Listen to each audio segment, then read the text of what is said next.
करण वीतराग विज्ञान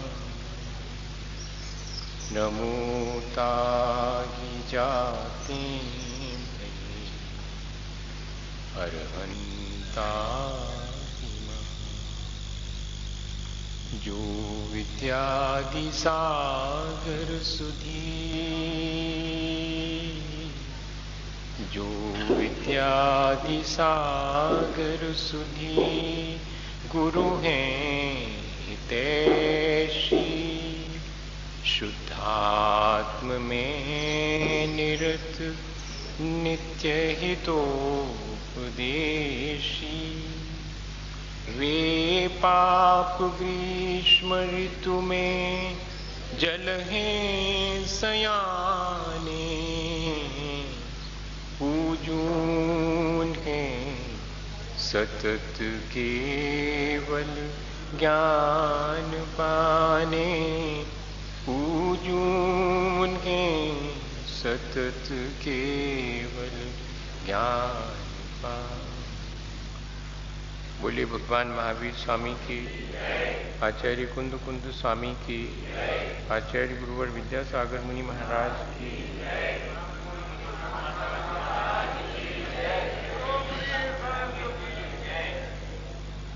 हम सभी लोगों ने पिछले दिनों अपने जीवन को अच्छा बनाने के लिए अपनी दृष्टि, अपने ज्ञान और अपने आचरण की निर्मलता पर विचार करना शुरू किया है। हम निरंतर अपने जीवन को अच्छा बनाने की बात पर विचार कर रहे हैं। दृष्टि और ज्ञान दोनों ही निर्मल हो जाने पर हमें अपने परिणामों की निर्मलता के लिए प्रयत्न करना चाहिए। परिणामों की कलुषता से ही हमारे जीवन में पाप प्रवेश करते हैं। पाप तो कार्य रूप हैं, उसका कारण हमारे अंतरंग की कषाय भाव है। यदि हम अपने उन कषायक भावों को संभाल लेते हैं तो हमारे जीवन में हम पाप से मुक्त हो सकते हैं। हमारा अभिप्राय, जो भी हम क्रिया करते हैं, जो भी हम बोलते हैं और जैसा भी हम सोचते या विचार करते हैं, उस सब में महत्वपूर्ण हमारा अभिप्राय है। यदि अभिप्राय खोटा है तो हमारी क्रिया, हमारा बोलना, हमारा सोचना वो सब दूषित और कलुषित हो जाते हैं। तीनों से पाप होता है, मन से भी, वाणी से भी और शरीर से भी।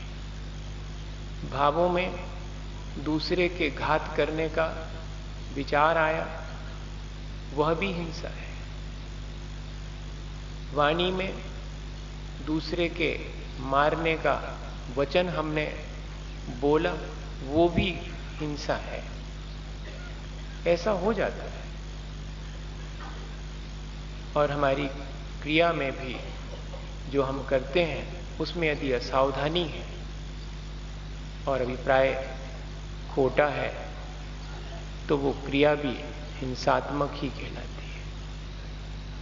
सबसे कम हिंसा होती है शरीर से, उससे ज्यादा होती है वाणी से और सबसे ज्यादा होती है हमारे मन से, हमारे भावों से। जिन जीवों के मन नहीं होता, ऐसे एक इंद्री से लेकर के असंगी पंचेंद्री जीवों के ज्यादा पाप नहीं होता। सबसे ज्यादा पाप करता है तो मन वाला जीव करता है। लेकिन साथ में ये भी ध्यान रखना कि जो बिना मन वाला है वो अपने आत्म कल्याण का विचार भी नहीं कर सकता, इसलिए उसे अपने मुक्ति का भी कोई साधन नहीं मिलता, उपाय नहीं उसके पास। मन वाले जीव को दोनों चांसेस हैं, दोनों अवसर हैं उसके जीवन में कि वो यदि अपने को संभाल ले, अपने परिणामों को, तो एक ऊंचाई पर भी पहुंच सकता है, और अगर वो अपने परिणामों को ना संभल पाए तो बहुत नीचे भी जा सकता है। सबसे महत्वपूर्ण, इसलिए मनुष्य जीवन में हमारे अपने परिणाम, हमारा अपना अभिप्राय,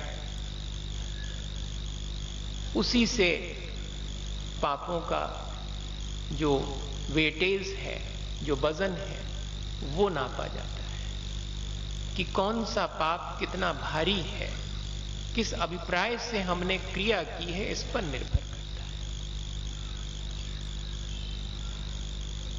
शरीर से इसलिए अल्प होता है क्योंकि शरीर से दूसरे का घात करने के लिए शरीर की सामर्थ्य चाहिए,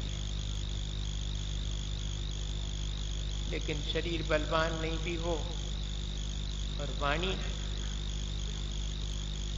से एक शब्द ऐसा कह दिया जाए जिससे कि दूसरे व्यक्ति को तकलीफ पहुंच जाए, तो वाणी से अधिक संभावना है पाप की। और मन ही मन दूसरे के घात का विचार कर लिया जाए तो और अधिक है। इसका एक छोटा सा उदाहरण जिससे अपन समझ लें कि क्या सचमुच ऐसा है या कि नहीं है। एक राजा ने दो अपने दूत दूसरे राज्य में भेजे इस बात की जानकारी के लिए कि वहां के लोग बहुत समृद्धिशाली और बहुत आयु वाले क्यों होते हैं, जरा पता करके आओ ताकि वही चीज हम अपने यहां पर और लागू करें। वो दोनों गए राजदूत और उस राजा से कहा कि हम आपके यहाँ ये पता करने आए हैं कि आप लोग इतने रिच कैसे हैं और इतने अधिक उम्र वाले क्यों हैं। राजा ने कहा कि आसान सा उपाय है, हम आपको बता देंगे। तो उन्होंने कहा कि कब बताएंगे? ये जो राजमहल के सामने वृक्ष लगा हुआ है, ये जब सूख जाएगा तब बता देंगे। बड़े मुश्किल में पड़े वो राजदूत की कहाँ आके फंस गए। ये इतना हरा भरा वृक्ष कहाँ से कब सूखेगा और कब मुझे उत्तर मिलेगा और कब जा पाऊंगा, ये बड़ी मुश्किल खड़ी हो गई। उसी राजभवन में उन्हें रुकने के लिए कमरा दे दिया गया। वे दोनों उस कमरे में रुके हुए हैं।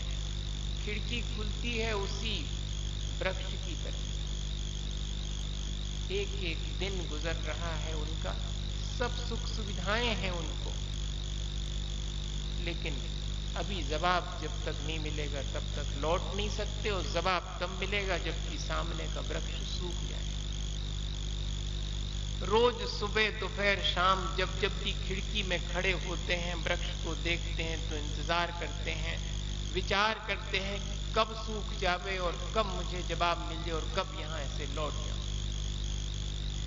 और आप आश्चर्य करेंगे, कहानी कितनी सही है हम नहीं जानते, लेकिन जीवन में ये सच्चाई हमारे देखने में हम चाहें तो देख सकते हैं।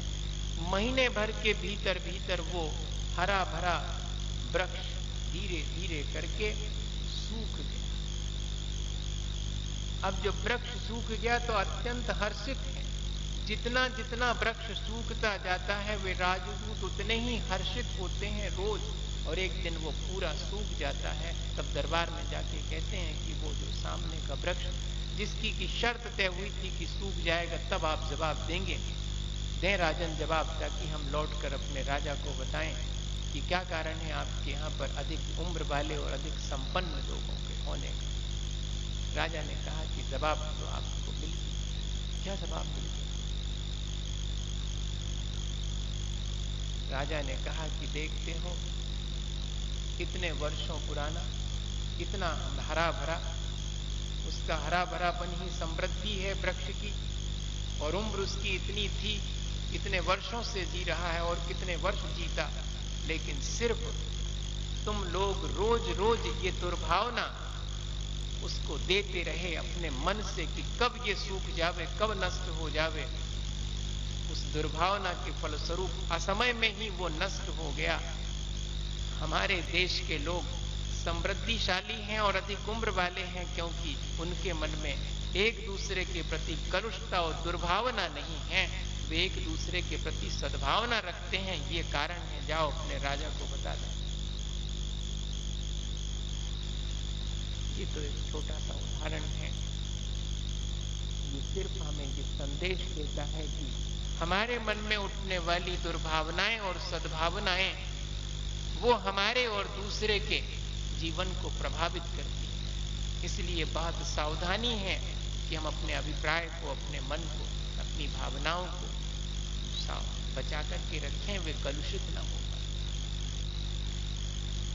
कोई व्यक्ति कितना भी बाहर से पापों से मुक्त हो जाए, हो सकता है, लेकिन भीतर में अभिप्राय अगर वो खोटा है तो मानिएगा कि वो निरंतर पाप से लिप्त होता चला है। उसका अपराध बाहर में दिखाई नहीं पड़ता। अपराध वो कहलाता जो 4 लोगों को दिखाई पड़ते हैं। पाप वो कहलाता जो किसी को नहीं दिखता, लेकिन भीतर हमारे संसार को बढ़ाने में कारण बनता है। इतनी अपराध और पाप में फर्क है, जरा सा फर्क है, बारीक। हिंसा हमारे अभिप्राय से ज्यादा होती है। आज कोई किसी से लड़ने नहीं जाता भैया, लेकिन मन ही मन दूसरे के घात का, जो दूसरे के प्रति दुर्भावना, बैड विशेस जिनको कहते हैं, मैंने इसका अपने जीवन में उदाहरण देखा। हम लोग ललितपुर चले जा रहे थे, 1987 की बात है। ललितपुर में वाचना के समय जब थुबोन जी का चतुर्मास करके, और हम उन दिनों खुरई में थे और आचार्य महाराज पूरे संघ सहित थुबोन जी का चतुर्मास करके और फिर चंदेरी होते हुए ललितपुर आए थे। शायद 88 हो, 87 का चतुर्मास हुआ था, तो 88 जनवरी के लगभग की बात होगी, उसी समय। तब रास्ते से चले जा रहे थे बिहार करते हुए, सारा संघ है, साधु जन चले जा रहे हैं, त्यागी वृत्ति भी हैं, और गर्मी का समय आ गया था। ठंड तो व्यतीत हो गई थी यहाँ पर चंदेरी में। और उसके बाद आचार्य श्री पहुंचे थे ललितपुर ग्रीष्म काल में। उसके पहले, महावीर जयंती के पहले है, हाँ, उसके बाद की बात है, सॉरी, चंदेरी से उधर पहुंच करके फिर गए। तब उस समय जब विहार करके जा रहे थे, तब रास्ते में बहुत, उन दिनों में आम में मोर आती, लग जाते हैं आम, छोटे छोटे उसमें फल लगे हुए थे, और पूरा वृक्ष लद गया था, जिससे कि झुक जाते हैं, वृक्ष की डालें झुक जाती हैं बोझ से, झुकी हुई, दोनों तरफ रास्ते के लगे हुए हैं। उनको रखवाला रक्षा करने के लिए बैठा हुआ है, क्योंकि रोड साइड में है, बच्चे पत्थर फेंक के तोड़े ना, खराब ना करें। हमारे देखते देखते हम आश्चर्य करते हैं, अभी भी उसके पीछे का साइंस हमारे समझ में नहीं आया आज तक। हम 2-3 महाराज, योग सागर जी महाराज, समता सागर जी महाराज, 3 लोग थे, और हमारे आगे और कुछ त्यागी व्रती, और वो जा रहे हैं 2-2, 3-3 के ग्रुप में, और वो 10 कदम उस वृक्ष से आगे निकले हैं और हम 10 कदम उस वृक्ष से पीछे हैं, और इस बीच में उस वृक्ष की लदी फदी बहुत बड़ी सी डगाल टूट करके नीचे गिरी। हम लोग चकित हैं, वो पीछे मुड़ के देखते हैं, हम लोग तो 10 कदम आगे देख रहे हैं कि ये डगाल टूट के गिर गई, इतनी, अभी क्या हुआ इसको? वो रखवाला कहता है नजर लग गई, नजर लग गई, इतना ही कहता है, दुखी होकर के। और वास्तव में वही चीज थी। कितने फरे हुए हैं, बाहर से शब्द ऐसा मालूम पड़ रहा जैसे प्रशंसा कर रहे हो, लेकिन भीतर दुर्भावना। हाँ, ये ध्यान रखना, भीतर की दुर्भावना इतनी प्रबल है कि बाहर के कहे गए शब्दों की चोट की कितने फरे हुए हैं। जिसका है उसका तो समझ लो कि ठाठ है, उसके तो इस बार बहुत धन संपत्ति आएगी। उस धन संपदा से भीतर में ईर्ष्या हो गई है, और वो ईर्ष्या जो है दुर्भावना बन करके उसको नष्ट करने में कारण बन गई। मैं उदाहरण इसलिए दे रहा हूं ताकि हम अपने मन को संभाल सकें।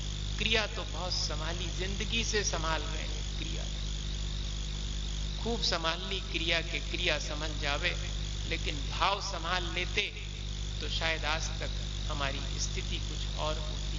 हम सबसे समृद्ध, क्योंकि जो मानसिक रूप से समृद्ध है वो वास्तव में समृद्ध है। फिजिकल वेल्थ तो पीछे छूट जाती है हमारे यहाँ से विदा होने पर, लेकिन जिसका मन जितना स्वस्थ है, जिसका मन जितना सद्भाव से युक्त है, वो अपने साथ लेकर के जाता है उन सब सद्भावनाओं को।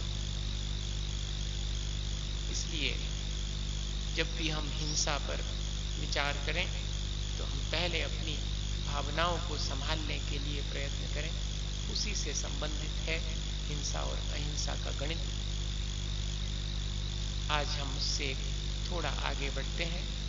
हम अपनी वाणी का उपयोग करते हैं, तब वाणी के साथ भी जरा सावधानी रखनी चाहिए कि अभिप्राय खोटा ना हो, तो ही वो हमारी वाणी सार्थक होती है। खोटे अभिप्राय से जो भी हम बोलते हैं, क्रोध, लोभ, हास, भीरुत्व, प्रत्याख्यानान्यनुचि भाषणम च पंच, सत्य का पालन करने वाले को बहुत सावधानी रखनी चाहिए। असत्य से बचने के लिए भी बहुत सावधानी रखनी चाहिए। वो यही है कि क्रोध के वशीभूत होकर, लोभ के वशीभूत होकर, भयभीत होकर या हंसी मजाक करने की दृष्टि से कभी भी वचन नहीं बोलना चाहिए। अनुवीची भाषणम, बहुत सोच विचार करके इस वचन के बल का उपयोग करना चाहिए। शक्ति है, जैसे कि एनर्जी जो है बुरी नहीं होती।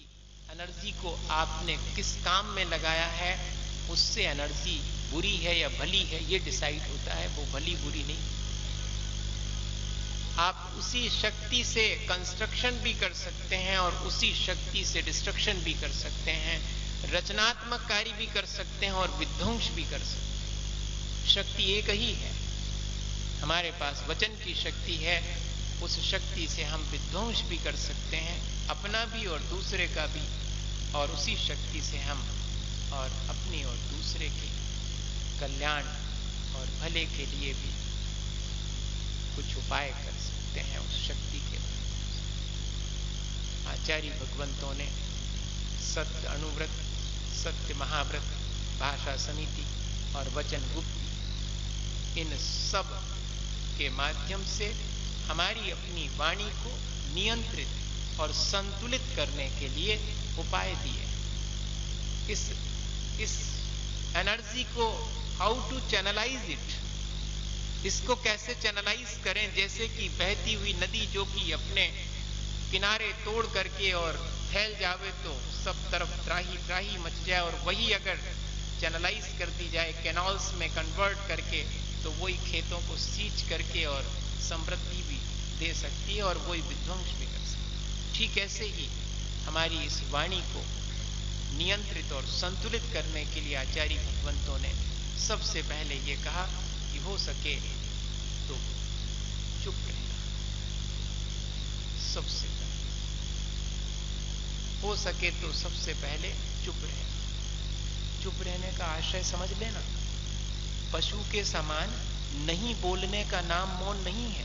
आगम सम्मत वचन बोलने का नाम मौन है, ये ध्यान रखना। नहीं तो जो एक इंद्री से लेकर के और असंगी पंचेंद्री अपने आप को शब्दों के प्रयोग के नहीं कर पाते हैं, सिर्फ ध्वनि उनकी निकलती है, तो उनको तो बहुत आसानी से उनका कल्याण हो जाएगा। नहीं, वचन नहीं बोलने का अर्थ यही है कि मैं आगम के अनुकूल वचन बोलूं, सिर्फ इसके अलावा कोई वचन नहीं बोलूं, वही चुप होना। मौन शब्द से बना है मुनि। जो पाप से मौन हो गया वो मुनि, जिसने पाप रूपी वचन भी बोलना, पाप रूपी चिंतन भी करना, पाप रूपी क्रियाएं भी करना छोड़ दिया है। तो सबसे पहले रखा कि वचन गुप्ति, अपने उस वचन को संभालना, वो सिर्फ आगम सम्मत समझी वचन हो, जब भी बोलें वचन का प्रयोग करें। और फिर कहते हैं अनुव्रत और महाव्रत के रूप में उसी को व्याख्यात किया गया है। अब ऐसा तो संभव नहीं है कि ना बोल सके, तो एक मुनि और एक गृहस्थ, इन दोनों के लिए प्रवृत्ति और निवृत्ति कैसे करें, इसका संतुलन बनाने की दृष्टि से भी अगर देखें तो क्या कहा, बोलना हो तो हित मित प्रिय वचन बोलना, ये हो गया भाषा समिति। और शावक को कहा कि तुमसे ना हो सकेगा तो तुम तो इतना ही करना, परबदकार कठोर निंद नहीं वचन ऊंचा। दूसरे के घात करने वाले कठोर और निंदनीय वचन नहीं बोलना, यही तुम्हारा सत्य अनुव्रत है। और मुनि महाराज को कहा कि समस्त प्रकार के पाप वचन का त्याग कर देना, यही सत्य महाव्रत। इस तरह से सब जीवों के लिए जिनके पास की वचन की क्षमता है, उस वचन के सदुपयोग करने के लिए इस तरह एक व्यवस्था दे दी। 4 प्रकार का असत्य हो सकता है, उसको हम समझ लें ताकि और थोड़ी सी बात क्लियर हो जाए। वो नाम तो जरा कठिन है। सत प्रतिषेध जो है उसका निषेध करना, यह एक प्रकार का झूठ है। जो है उसका निषेध करना, कभी अगर पढ़ना हो और डिटेल में तो पुरुषार्थ सिद्धि उपाय अमृतचंद स्वामी का पढ़ना, उसमें ये सारी चीजें बहुत अच्छे से डिफाइन की गई। मैं तो बहुत शॉर्ट में अपनी भाषा में कह रहा हूं। जो है उसका निषेध करते हैं अपन बहुत बार। जैसे उदाहरण दिया है उसमें कि मनुष्य और तिर्यंचों की अकाल मृत्यु होती है, पर यह कहना कि नहीं होती, ये सत प्रतिषेध नाम का असत्य है। ये जो कहते हैं उदाहरण उसमें दिया। सैद्धांतिक व्यवहार में तो सबको मालूम है कि जो चीज है हम उसका निषेध कर देते हैं। बहुत सहज है ऐसा झूठ, तो हम बहुत बार बोलते हैं। घर में मित्र आता है मिलने के लिए और मालूम है कि वो किताब मंगाएगा और अपने को देनी नहीं है, तो माँ से कहलवा देते कि जब आवे तो कहना है नहीं, अपन तो पढ़ रहे ऊपर कमरे। ऐसा तो कोई बात नहीं। जो है उसका निषेध कर दे। सैद्धांतिक रूप से लिखा है कि मनुष्य और तिर्यंचों के अकाल में मरण हो सकता है, यह सिद्धांत है। लेकिन यह कहना कि नहीं हो सकता, ये सत प्रतिषेध नाम का झूठ या कि असत्य वचन। फिर कह रहे हैं अभूत उद्भावन, जो नहीं है उसे कहना।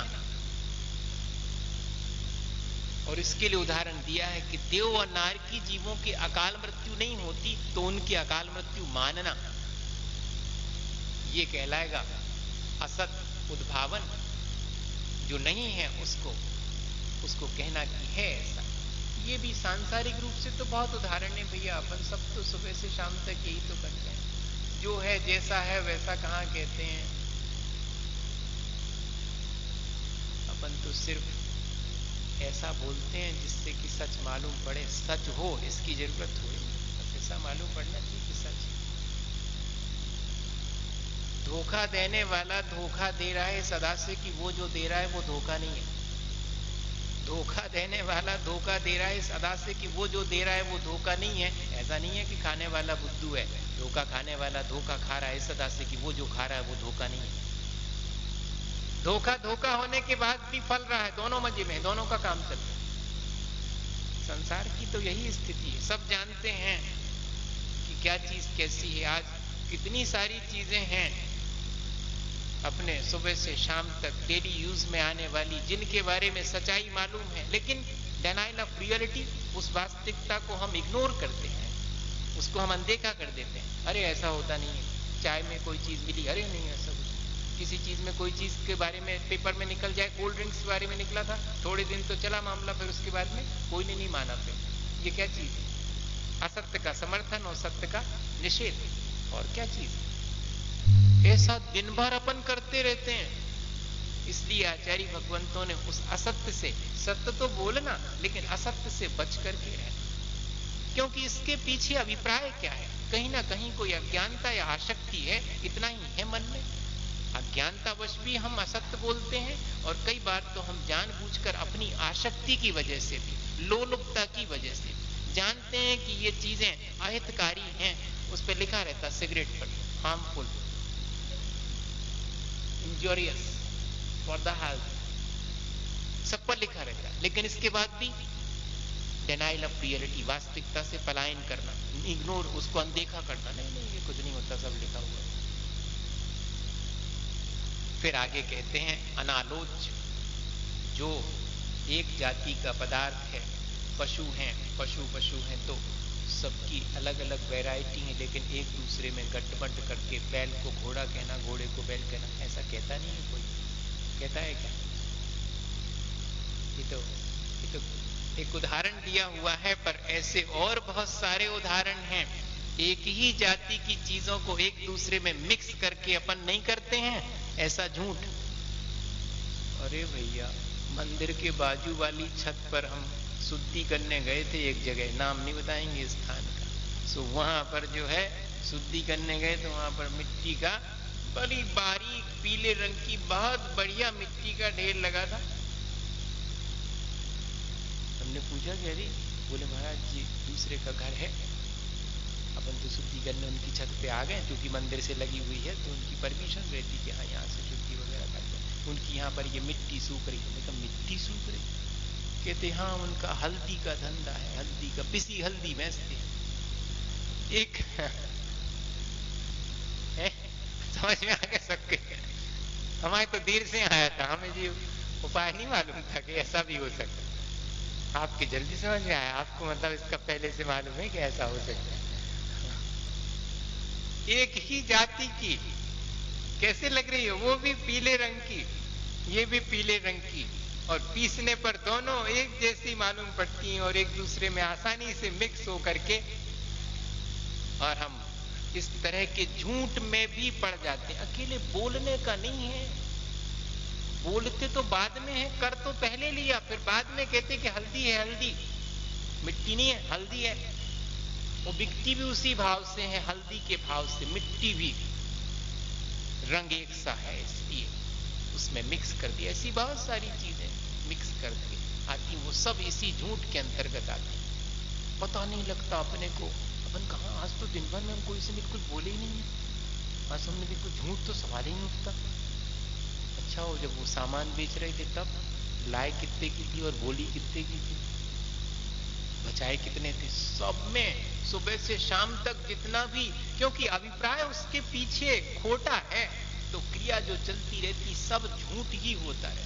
पूरा जीवन अगर कभी कभी बहुत बेचैनी होती है, कभी आप विचार करेंगे, मैं तो कभी विचार करता हूं तो एक बार लगता है कि ऐसा लगता है जैसे पूरा जीवन झूठ पर खड़ा हुआ, किस दिन भर भरा करके गिर जाएगा, कहां नहीं जा सकता।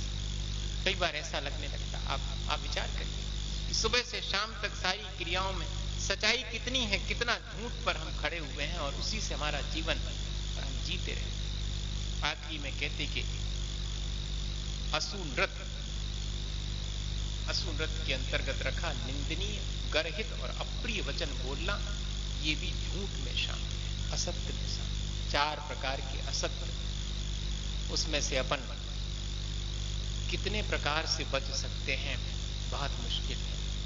लगता तो यह है कि चुप रह जाना चाहिए, लेकिन चुप रहने अकेले से नहीं बनता, क्योंकि अभिप्राय में तो पड़ा हुआ है, अभिप्राय को ठीक करना पड़ेगा। तब सबसे अच्छा है कि भीतर अभिप्राय भला हो, बाहर में टू द पॉइंट बोला जाए, और बोलते समय वाणी की मधुरता बनी रहे।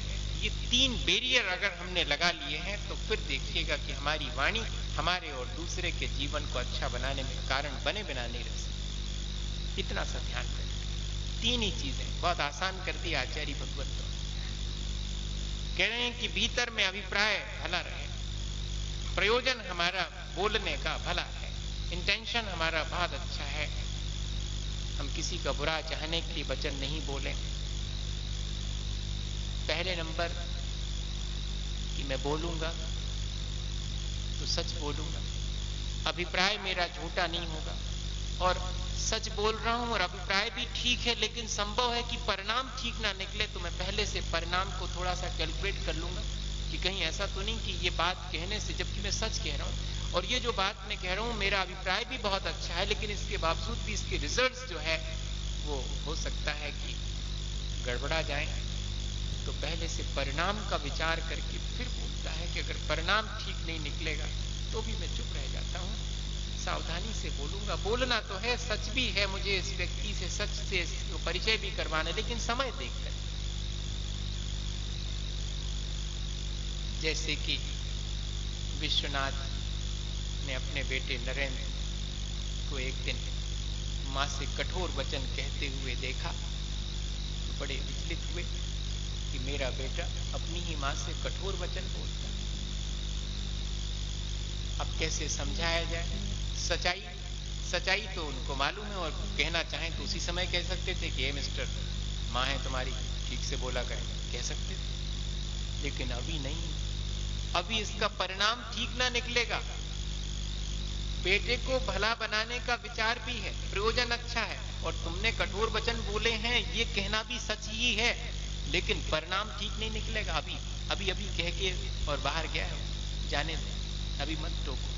शाम को जब अपने 4 मित्रों के साथ नरेंद्र लौट कर घर आते हैं तो दरवाजा खोलते हैं अपने कमरे का, तो उस पर एक बड़ा सारा कागज चिपका हुआ है, जिस पर क्या लिखा, आज नरेंद्र ने अपनी मां से कठोर वचन बोले, क्या नरेंद्र का यह व्यवहार ठीक है?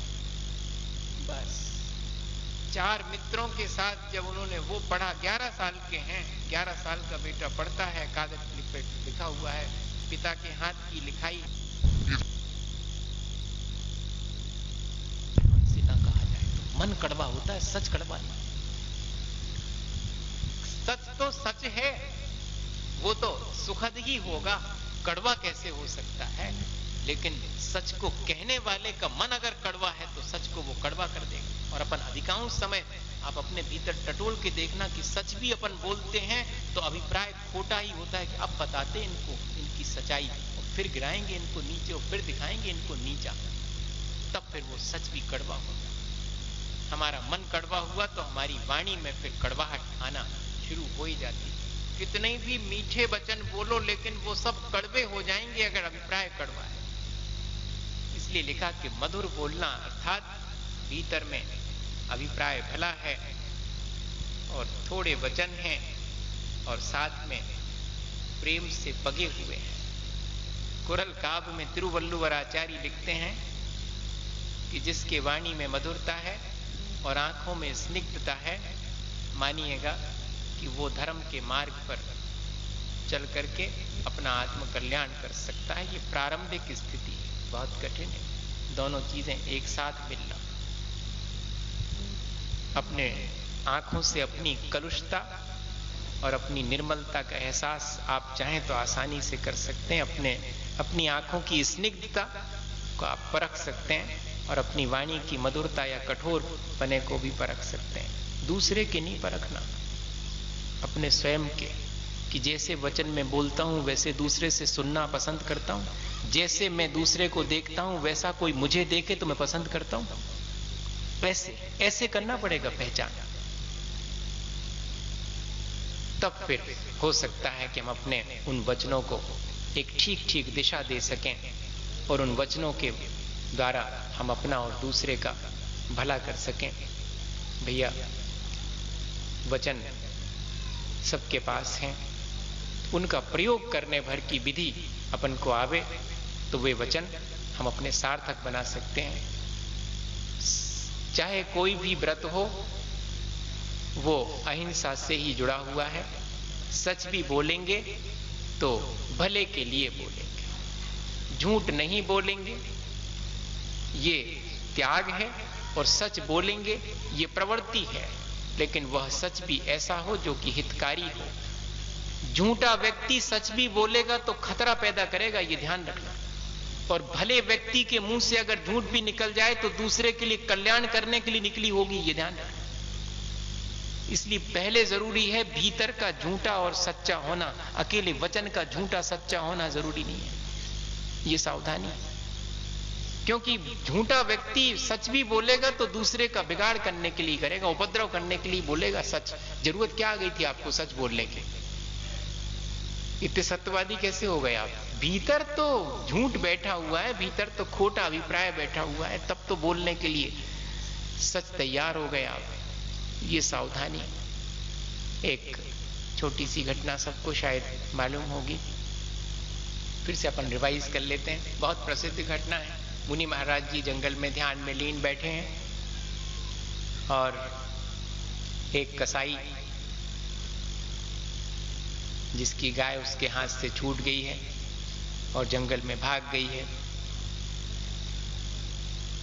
और वो पीछे पीछे उसको पकड़ने के लिए दौड़ रहा है, और वो गाय महाराज के सामने से निकल करके जंगल में घने पीछे चली जाती है। कसाई ये नहीं देख पाता कि जंगल में किस रास्ते पर गई है। इतनी डिस्टेंस चूंकि उसकी गाय से हो जाती है तो वो भ्रमित हो जाता वहां जहां महाराज बैठे, वहां आकर के कि इस तरफ गई कि इस तरफ गई, जंगल में कहीं ना कहीं किस दिशा में गई महाराज बता सकेंगे। तो पूछता है महाराज से कि बाबा जी, मेरी गाय अभी यहां आई और किस तरफ चली गई आप बताएं, आपने तो देखा होगा। मुनि महाराज देख रहे हैं कि सच बोलने का परिणाम तो खोटा निकलेगा। सामने वाला गाय का मालिक तो है, लेकिन गाय के प्राणों का घात करेगा, इसलिए मालिक नहीं है वो उसका, खरीदी उसने है। खरीदना अलग बात है पैसे में किसी चीज को, और उसके मालिक होना बिल्कुल अलग बात है। ये ध्यान रखना। अपन चीजों को खरीद लेते हैं, लेकिन अगर उनका दुरुपयोग करते हैं तो अपन उसके मालिक नहीं है। मालिक तो वो है जो उसका सदुपयोग करे, वरना तो गुलाम है वो। हम शरीर के गुलाम हो जाते हैं अगर शरीर का सदुपयोग नहीं करते, वाणी का सदुपयोग नहीं करते। ये सब चीजें हमें मिली हुई हैं, इनके हम मालिक तब कहलाएंगे जब हम इनका सदुपयोग करते हैं। अब समझ गए वो कि ये तो घात करेगा, क्या करें अब? झूठ बोला नहीं जा सकता, झूठ बोलने का आजीवन का त्याग है, और सच बोलेंगे तो परिणाम ठीक नहीं निकलेगा। तब फौरन महाराज बैठे हुए थे, खड़े हो गए।